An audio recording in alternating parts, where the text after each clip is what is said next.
Welcome to Big TV digital live breaking news చూస్తున్నాం. మెదక్ జిల్లాలో దారుణం చోటు చేసుకుంది. సొంత అన్నను కరెంట్ షాక్ ఇచ్చి చంపిన ఘటన కలకలం రేపుతుంది. అయితే డీటెయిల్స్ లోకి వెళ్తే శంకర్, గోపి ఇద్దరు కూడా అన్నదమ్ములుగా కూడా స్థానికులు చెప్పుకొస్తున్నారు. శంకర్ కాలుకో వైరు, చేతికో వైరు తగిలించి హత్య చేసినట్లు కూడా తెలుస్తుంది. అయితే మద్యం కోసం డబ్బుల విషయంలోనే ఇద్దరి మధ్య ఘర్షణ ఏర్పడినట్లు కూడా తెలుస్తుంది. అనంతరం అక్కడి నుంచి కూడా నిందితుడు గోపి పరారైనట్లు తెలుస్తుంది. శంకర్ని హత్య చేసి వెంటనే గోపి పరారైనట్లు తెలుస్తుంది. ఇదే అంశంపై మరింత సమాచారం మా ప్రతినిధి గంగిరెడ్డి ఫోన్లో అందిస్తారు. ఎస్ రెడ్డి, అసలు అక్కడ ఏం జరిగింది, ఎప్పుడు ఈ ఘటన చోటు చేసుకుంది, డీటెయిల్స్ ఏంటి?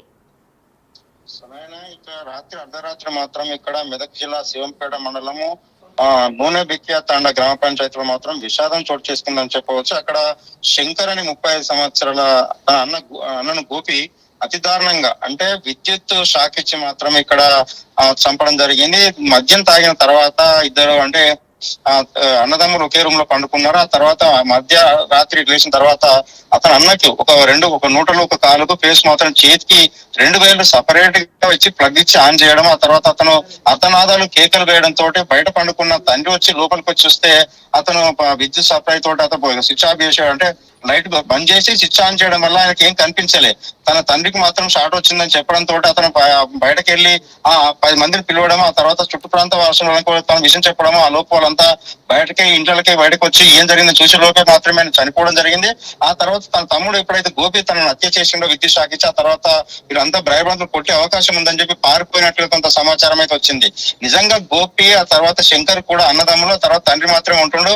ఆ మద్యంతో గడికి అంటే మద్యం తాగి ఆ తర్వాత గొడవ పడేవారు. ఆస్తి వివాదాలు కూడా కొంత రోజుల నుంచి కూడా ఈ ఇద్దరి మధ్యలో కూడా గొడవ జరుగుతున్నాయి. ఆ తండ్రి కూడా వాదించే అంటే సరిది చెప్పే ప్రయత్నం కూడా చేసినట్టు తెలుస్తుంది. దాంతో పాటు ఎవరైతే తన తండ్రి ముగ్గురు ఉంటున్నారో ఒకే ఇంట్లో, శంకర్ భార్య మాత్రమే గొడవల కారణంగానే తను ఆ ఇల్లు విడిచి వెళ్ళిపోయింది తల్లిగారింటికి అని తెలుస్తుంది. నిజంగా శంకర్ ను అతి క్రూరంగా దారుణంగా విద్యుత్ సరఫరా చేసి చంపడము అతి హేయమైన చర్యగా అక్కడ ఉన్న గ్రామస్తులతో పాటు గ్రామంలో చాలా యువకులు కావచ్చు మిగతా వాళ్ళంతా కూడా కన్నీటి పర్యంతం అవుతున్నారు. నిజంగానే ఒకవేళ ఆస్తి వివాదము గొడవలు ఉంటే కూడా ఒకరి ఇంట్లో ఉండి మరొకరు వేరే చోట వచ్చి బతకవచ్చు. కానీ పోలీసులు కూడా 2 బృందాలుగా ఏర్పాటు చేసి గోపిని పట్టుకునే ప్రయత్నంలో కొనసాగుతుందని చెప్పవచ్చు. బృందాలుగా మాత్రం పోలీసులు ఆ ప్రయత్నం విచారణ చేపట్టారు. నిజంగానే ఆ శంకర్ మృతదేహాన్ని తూప్రాన్ ఆసుపత్రికి తరలించి అక్కడి నుండి ఆ తర్వాత పోస్ట్ మార్టం తర్వాత నిర్వహించి కుటుంబ సభ్యులకు అప్పగించే అవకాశాలు అయితే కనిపిస్తున్నాయి. సునైనా ఇది మనం చూస్తే మెదక్ జిల్లాతో పాటు రాష్ట్ర వ్యాప్తంగా ఇటీవల మాత్రం ఇంత క్రూరంగా విద్యుత్ సప్లై చేసి ఒక బల్బు అంటే ఆ ప్లగ్ లో 2 వేలు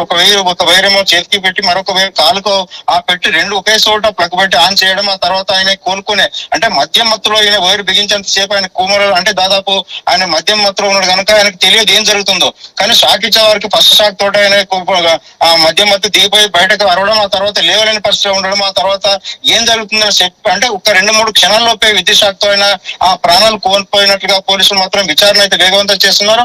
పోస్ట్ మార్టం నివేదికలో ఎంతసేపటి షాక్ తో చనిపోయాడనే వివరాలు అయితే వెల్లడించే అవకాశాలు కనిపిస్తాయి. సో అయినా ఇది చూస్తే మాత్రము ఆ యొక్క తాండాలో మాత్రం విషాద ఛాయలు అలుముకున్నాయి. నిజంగా గ్రామస్తులు బంధువులంతా కూడా అక్కడికి చేరుకోవడం జరిగింది. నిజంగా గోపిని కూడా అక్కడ ఉంటే దాడి జరిగే అవకాశం ఉంది కనుక ఆ గోపి ఎక్కడికి పారిపోయాడు అని చెప్పి కూడా 2 బృందాలుగా మెదక్ జిల్లాకు సంబంధించిన ఎస్పీ ఉదయ్ కుమార్ రెడ్డి నేతృత్వంలో 2 బృందాలు అక్కడికి వెళ్ళడం జరిగింది. అక్కడి నుంచి మాత్రం గోపిని పట్టుకునే ఆ ప్రయత్నంలో మాత్రం గాలింపు చర్యలు చేపట్టారని చెప్పవచ్చు.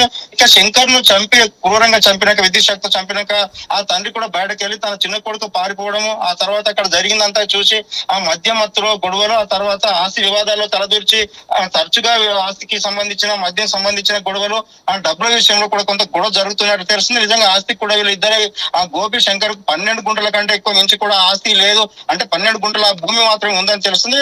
ఇంకా నిజంగా అప్పులు కానీ మిగతా విషయాలు కానీ ఆ తండ్రి మాటల్లో తెలుసుకునే అవకాశం అయితే మనం చేద్దాం. వాస్తవం చూసినట్లయితే ఆ అర్ధరాత్రి ఈ యొక్క సంఘటన జరగడం పట్ల ఆ గ్రామంలో విషాద ఛాయలు అనుకున్నాయని చెప్పవచ్చు. సునైనా మరి రెడ్డి, అన్నదమ్ములు అంటే కొట్టుకోవచ్చు, తిట్టుకోవచ్చు, కానీ మరి చంపేసుకునేంత కక్ష అయితే ఎవరికి ఉండకపోవచ్చు. కానీ మరి గోపి శంకర్ విషయంలో ఏదైతే చేశారో అయితే దీని గురించి స్థానికులు కానీ కుటుంబ సభ్యులు కానీ ఏమంటున్నారంటే వీళ్ళిద్దరు బాండ్ చిన్నప్పటి నుంచి వీళ్ళిద్దరు బాండ్ ఎలా ఉండేదని ఏమైనా అంటున్నారా? వాస్తవం చూస్తే ఒక తోబుట్టువులు అన్నదమ్ములు ఒకే రక్తంతో పుట్టిన అన్నదమ్ములు ఖచ్చితంగా కొంత ఆ కోపతాపాలున్నా ఆస్తి వివాదాలున్నా లేకపోతే మన మధ్య గొడవైన తల్లిదండ్రులు ఇద్దరికి సర్ది చెప్పి వాళ్ళకున్న గొడవను సర్దిమనే విధంగా వివరిస్తుంటారు. తండ్రి కూడా ఆ ప్రయత్నాలు చాలా సందర్భాల్లో చేశాడు. అంటే ఒకే ఇంట్లో తండ్రి శంకర్ గోపి ముగ్గురు మాత్రమే నివసించేవారు మాత్రము తరచుగా మద్యం తాగి గొడవ పడుతున్నారు. అది అంతే వరకు ఉంటుంది అనుకుని తండ్రి నమ్మాడు.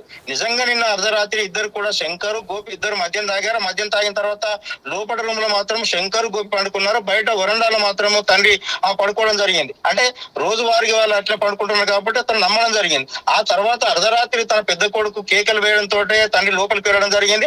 నిజంగా తోబుట్టువులు ఆ తర్వాత కలిసి ఉండేవారు. ఎప్పుడు కానీ చిన్న చిన్న కోపతాపాలు వస్తాయి కానీ, లేకుంటే మన ఆస్తి వివాదాలు వస్తాయి కానీ నలుగురు కూర్చుని పెట్టి ఆ సమస్యను పంచాయతీ పరిష్కారం చేసే అవకాశాలు ఉంటాయి. నిజంగా అన్నను చంపడం, ఆ తర్వాత తాను పారిపోవడము, తనకున్న రోజు కూడా అంటే ఇద్దరు కూడా మద్యం తాగడం, గొడవ పడడము, తండ్రి కూడా వీళ్ళకి సర్ది చెప్పే ప్రయత్నం చేయడము, ఇది కంటిన్యూ కొనసాగుతున్నట్లు తెలుస్తుంది. నిజంగా గ్రామస్తులు కూడా చాలా సందర్భాలు అంటున్నారు, అంటే కోపతాపాలు ఉన్నంత మాత్రాన తల్లి అంటే తోబుట్టును చంపుకునేంత క్రూరంగా హింసించంటే కరెంటు షాక్ పెట్టి విద్యుత్ షాక్ తో చంపడము అంత ఏమైనా చర్య ఎందుకు దిగాడు గోపి, అసలు లోపల ఇంకేమైనా జరిగిందని గోపి మాత్రం పోలీసుల విచారణలో వెల్లడించే అవకాశాలు కనిపిస్తున్నాయి. ఇద్దరు కూడా మద్యం తాగడం వల్ల అతను మద్యం మత్తులో చేశాడా, లేకుంటే నిజంగానే కావాలని తన అన్నను చంపి ఈ రకంగా అంటే విద్యుత్ శక్తి చంపడం పట్ల కొంత పోలీసులు మాత్రం విచారణ చేశాడు. తన కక్షపూరితంగా తన అన్నను చంపి శంకర్ చంపాలనే ఉద్దేశంతో మాత్రమే అంటే ఫేస్ నోటలు రెండు కూడా వేరు, ఒక వైపు ఏమో కాలుకు పెట్టడం, మరొకటి కూడా చేతికి పెట్టడము, ఈ రెండు వేలు ద్వారా అతను చంపి ప్రాణం తీసే ప్రయత్నం చేయడం, ఆ తర్వాత ప్లగ్ పెట్టి ఆన్ చేయడం వల్ల ఒకేసారి శంకర్ కోమాల నుంచి అంటే మధ్యమత్తు నుంచి తేరుకునే సమయంలోపే తనకు ఏం జరుగుతుందో తెలిసే లోపే ప్రాణాలు విడిచిపోవడం వల్ల అంటే దాదాపు చనిపోవడం బాధాకరంగా అని చెప్పి ఆ గ్రామస్తులు చెప్తున్నారు. సునైనా ఇది చూస్తే మాత్రము నిజంగా ఇలాంటి వాళ్ళు చిన్న చిన్న మద్యం మత్తులు కావచ్చు, లేకుంటే చిన్న చిన్న ఘర్షణలు పంచాయతీల్లోనే మద్యం తాగిన తర్వాత ఏం చేస్తున్నారు, ఎందుకు ఈ విధంగా పాల్పడుతున్నారు అని చెప్పి కూడా కొంత విచారణ అయితే చేయాల్సిన అవసరం ఉంది. నిజంగా గోపి మాత్రం అరెస్ట్ అయిన తర్వాత ఇంకేమైనా కారణాలు ఉన్నాయా, లేకుంటే నిన్న జరిగిన ఆ మద్యం మాత్రం ఇది మద్యం మత్తులో ఇది ఇవాళ జరుగుతున్న పంచాయతీ విషయాల్లోనే అతను చంపాడా, ఇంకేమైనా కారణాలు ఉన్నాయని తెలిసే అవకాశాలు అయితే మనకు కనిపిస్తున్నాయి. సునైనా చూడొచ్చు, మెదక్ జిల్లాలో మాత్రం ఒకేసారి విద్యుత్ షాక్ తో తన సొంత అన్నను తోబుట్టును శంకర్ చంపడం, గోపి ఆ విధంగా గోపి పారిపోవడం, ఆ గ్రామంలో ఆ తాండాలో విషాదచారాలు అమ్ముకున్నాయని చెప్పవచ్చు. నిజంగా మరి కాసేపట్లో మాత్రము ఆ తూప్రాన్ పోస్ట్ మార్టం నిర్వహించి శంకర్ డెడ్ బాడీని మాత్రము కుటుంబ సభ్యులకు అప్పగించే అవకాశాలు అయితే మనకు కనిపిస్తున్నాయి. Sunaina right, thanks for the details Reddy.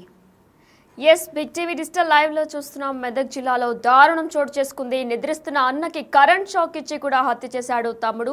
అయితే మద్యం కోసమే డబ్బుల విషయంలో ఇద్దరి మధ్య ఘర్షణ ఏర్పడినట్లు కూడా తెలుస్తుంది. అయితే గోపి శంకర్ ఇద్దరు కూడా అన్నదమ్ములు. అయితే శంకర్ కాలికో వైరు చేతికో వైరు తగిలించి హత్య చేసినట్లు తెలుస్తుంది. అయితే పోలీసులు కూడా దీనిపై దర్యాప్తు కొనసాగిస్తున్నారు. ప్రస్తుతం గోపి పరారులో ఉన్నట్లు తెలుస్తుంది. అయితే పోలీసు అధికారులు దీని గురించి మాట్లాడారు. వాళ్ళు ఏమన్నారో ఇప్పుడు ఒకసారి చూద్దాం.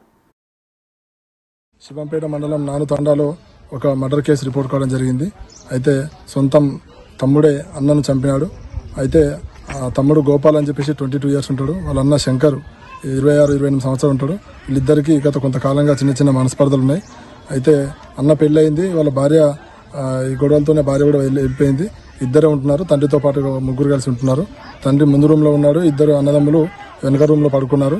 ఒక రాత్రి లేచి తండ్రికి అరుపులు వినపడంతో డోర్ తీసేసరికి ఈ పెద్ద కొడుకు శంకర్ను తమ్ముడు గోపాలు తన చిన్న వైరు తీసుకొని కాలుకొకటి చేతికొకటి 2 వైర్లు కలిపి ప్లగ్లో పెట్టడం ద్వారా అతను అక్కడికక్కడే మృతి చెందడం జరిగింది. అయితే తండ్రి అరవడంతో ఆ చిన్న కొడుకు గోపాల్ అక్కడి నుంచి పారిపోవడం జరిగింది. 2 బృందాలుగా మేము టీం చేసినాం. అతి త్వరలోనే అతన్ని పట్టుకొని రిమాండ్ చేయడం జరుగుతుంది. ఇలాంటి ఎవరు కూడా ఇలాంటి తప్పులు చేయొద్దు. చిన్న చిన్న మనస్పర్ధలకి కుటుంబాలు విచ్ఛిన్నం చేసుకుంటున్నారు. మీరు ఇలాంటి చిన్న చిన్న వాటికుంటే అది మాట్లాడుకోవాలి తప్ప ఏమి ఇలాంటి పెద్ద పెద్ద డిసిషన్ తీసుకొని అనవసరంగా జీవితాలు పాడు చేసుకోవద్దని సందర్భంగా తెలియజేస్తున్నాం. ఎస్, మెదక్ జిల్లాలో దారుణం చోటు చేసుకుంది. నిద్రిస్తున్న అన్నకు కరెంట్ షాక్ ఇచ్చి కూడా హత్య చేశాడు తమ్ముడు. బిక్య తాండా జీపీలోని నాను తాండాలో ఈ ఘటన చోటు చేసుకుంది. మద్యం కోసం డబ్బుల విషయంలో ఇద్దరి మధ్య కూడా ఘర్షణ జరిగినట్లు కూడా తెలుస్తుంది. శంకర్ గోపి ఇద్దరు అన్నదమ్ములు. శంకర్ కాలికో వైరు చేతికో వైరు తగిలించి హత్య చేశాడు గోపి. స్విచ్ ఆన్ చేసి తమ్ముడు గోపి అక్కడికక్కడే మృతి చెందాడు శంకర్. అయితే కేకలు విని ఇంట్లోంచి వచ్చిన తండ్రి అనంతరం అక్కడి నుంచి నిందితుడు గోపి పరారైనట్లు తెలుస్తుంది. ప్రస్తుతం గోపి కోసం పోలీసు బృందాలు గాలింపు చర్యలు మొదలుపెట్టాయి.